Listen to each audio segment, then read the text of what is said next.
Okay, as I told you, we need to discuss two questions associated with electric flux, which are usually asked in the CBSE examination. So let's see the two questions. The first question is, you can see in the diagram here in the question we have a cube placed perpendicular to x-axis, two faces perpendicular to x-axis and the four faces parallel to x-axis with electric field varying with position, as you can see in the question, along the x-axis, while the electric field along the y-axis and the z-axis is 0. Since the electric field is varying along x-axis with the position, so there exists a constant alpha and the value of alpha is 800 Newton per Coulomb per meter.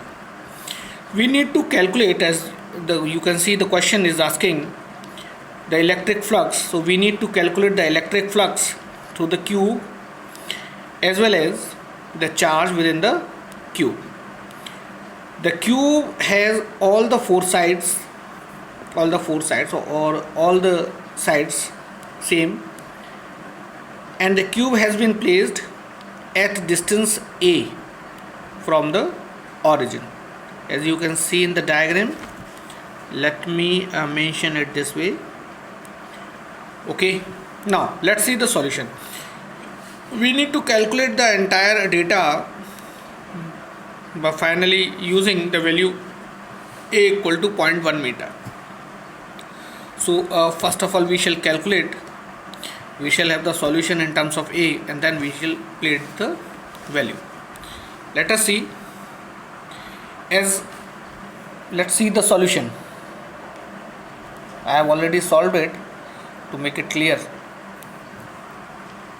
Let's see.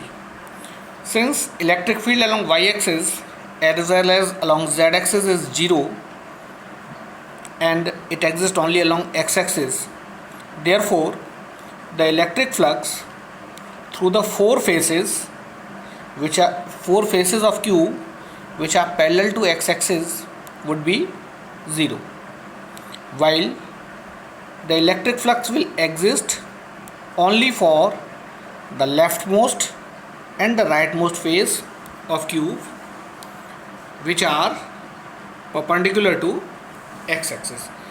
I have drawn the diagram. Alternatively, in the solution you can see electric field along y-axis is 0, electric field along z-axis is 0. Therefore, for the four faces,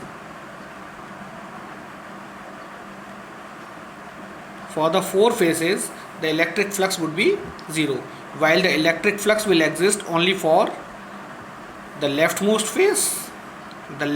face and the rightmost face. You can see here in the diagram.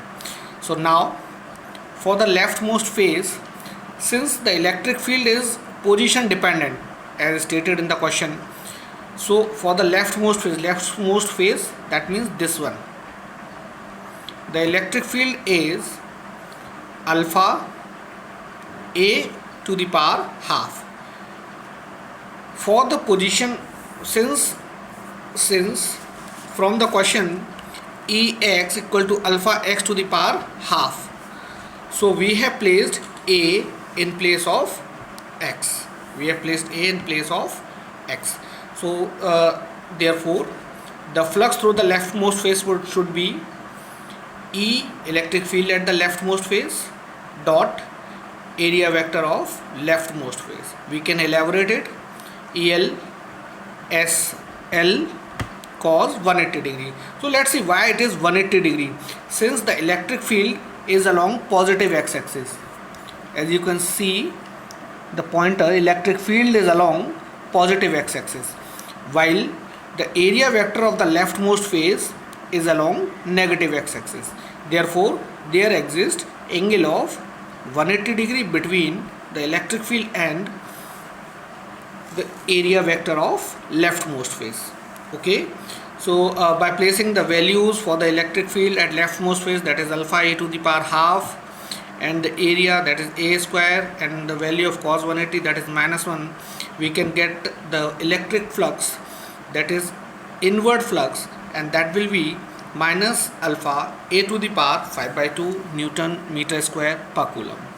I hope this is the flux through the leftmost phase. Similarly, we can evaluate the flux for the rightmost phase, but before that we need to calculate the electric field at the rightmost phase.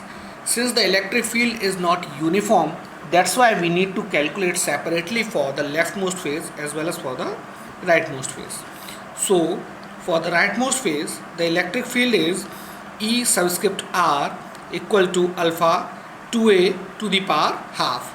Why 2a? Yes, you can see from the diagram, the rightmost phase is at the distance 2a from the origin. Okay, so here it is alpha 2a to the power half, and correspondingly we can have the electric flux phi r equal to er dot sr. We can elaborate it as ER SR cos 0 degree. There is cos 0 degree because the area vector for the rightmost phase is along the electric field, that is in the positive x direction. So now by placing the values, we can have the relation phi right equal to alpha root 2 alpha a to the power 5 by 2, that is phi right.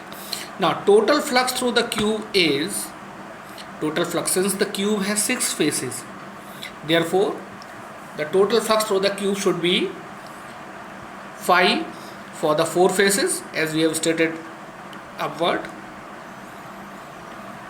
plus phi for the leftmost face, phi for the rightmost face. For the 4 faces, as we have stated above, is 0.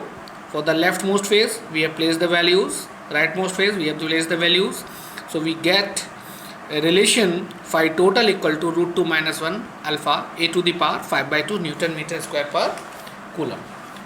Okay, now we are going to substitute or put the values for a, that is 0.1, and for alpha, that is 800 Newton per coulomb per meter half.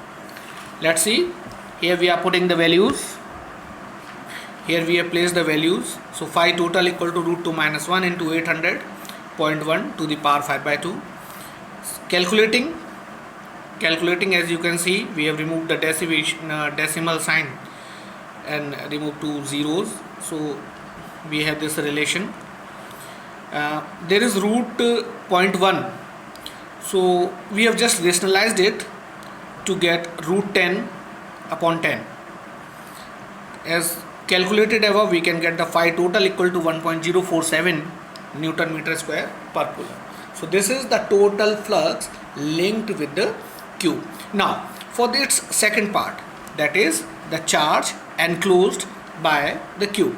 As we are aware by Gauss law, the total flux through a body, total flux through a surface is given by total charge enclosed upon epsilon naught. Okay, so we are going to use that formulation. As we are aware of the phi total as calculated above, we can calculate q inside, and the q inside would be phi total into epsilon naught. Phi total, that is 1.047, epsilon naught, that is epsilon naught. Place the value and you can get the result, that is q inside equal to 9.27 into 10 to the power minus 12 coulomb.